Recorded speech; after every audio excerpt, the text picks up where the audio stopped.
ನಮಸ್ಕಾರ ಸ್ನೇಹಿತರೆ, ನಮ್ಮ ಚಾನೆಲ್ಗೆ ನಿಮಗೆಲ್ಲ ಹಾರ್ದಿಕ ಸ್ವಾಗತ. ಇಲ್ಲಿ ನಿಮಗೆ ಪ್ರತಿದಿನ ಸಿಗುತ್ತದೆ ಮಾರುಕಟ್ಟೆ ಮಾಹಿತಿ ಮತ್ತು ಉಪಯುಕ್ತ ಅಪ್ಡೇಟ್ಗಳು.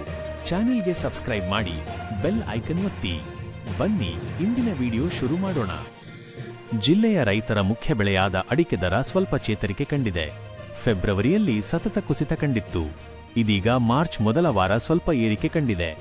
ಇಂದು ಮಾ.02 56,909 ರೂಪಾಯಿ ಗೆ ಕುಸಿದಿದೆ. ರೈತರು ವ್ಯಾಪಾರಿಗಳು ಒಳ್ಳೆ ರೇಟ್ಗಾಗಿ ಕಾಯುತ್ತಿದ್ದಾರೆ. ಜನವರಿಗೆ ಹೋಲಿಸಿದ್ರೆ ಫೆಬ್ರವರಿ 2 ವಾರ ಏರಿಕೆ ಕಂಡು ನಂತರ ಕುಸಿತ ಕಂಡಿತ್ತು. ಈಗ ಮಾರ್ಚ್ ತಿಂಗಳಲ್ಲಿ ದರ ಏರಿಕೆ ಮುನ್ಸೂಚನೆ ಸಿಕ್ಕಿದೆ. ಸಂಕ್ರಾಂತಿ ಬಳಿಕ ಬಿಸಿಲಿನ ತಾಪಮಾನ ದಿನದಿಂದ ದಿನಕ್ಕೆ ಏರಿಕೆಯಾಗುತ್ತಿದೆ. ಶಿವರಾತ್ರಿ ಬಳಿಕ ಇನ್ನಷ್ಟು ತಾಪಮಾನ ಹೆಚ್ಚಾಗಿದೆ. ಹೀಗಾಗಿ ರೈತರು ಅಡಿಕೆ ಬೆಳೆಗೆ ಬೇಸಿಗೆ ತಾಪಮಾನ ತಗ್ಗಿಸಲು ಮುನ್ನೆಚ್ಚರಿಕೆ ಕ್ರಮ ಕೈಗೊಳ್ಳುವ ಅವಶ್ಯಕತೆ ಇದೆ.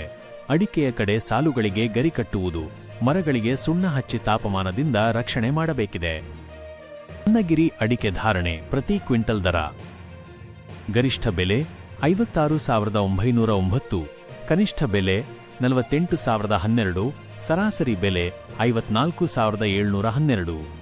ಜಿಲ್ಲೆಯ ಪ್ರಮುಖ ಮಾರುಕಟ್ಟೆಯಾದ ಚನ್ನಗಿರಿ ವಹಿವಾಟಿನಲ್ಲಿ ಮಾ.2 ರಾಶಿ ಅಡಿಕೆ ಗರಿಷ್ಠ ಬೆಲೆ ಕ್ವಿಂಟಲ್ಗೆ 56,909 ರೂಪಾಯಿ ಇದ್ದು, ಕನಿಷ್ಠ ಬೆಲೆ 48,012 ರೂಪಾಯಿ, ಸರಾಸರಿ ಬೆಲೆ 54,712 ರೂಪಾಯಿ ಪೂರ್ಣವಿರಾಮ ಇದೆ.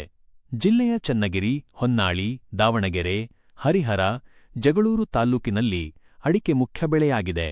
ಜಿಲ್ಲೆಯಲ್ಲಿ ಕೊಯ್ಲು ಸಂಪೂರ್ಣ ಮುಗಿದಿದ್ದು, ರಾಶಿ ಅಡಿಕೆಯನ್ನು ರೈತರು, ವ್ಯಾಪಾರಿಗಳು ಸಂಗ್ರಹ ಮಾಡಿಕೊಂಡಿದ್ದು ದರ ಏರಿಕೆಗೆ ಕಾಯುತ್ತಿದ್ದಾರೆ.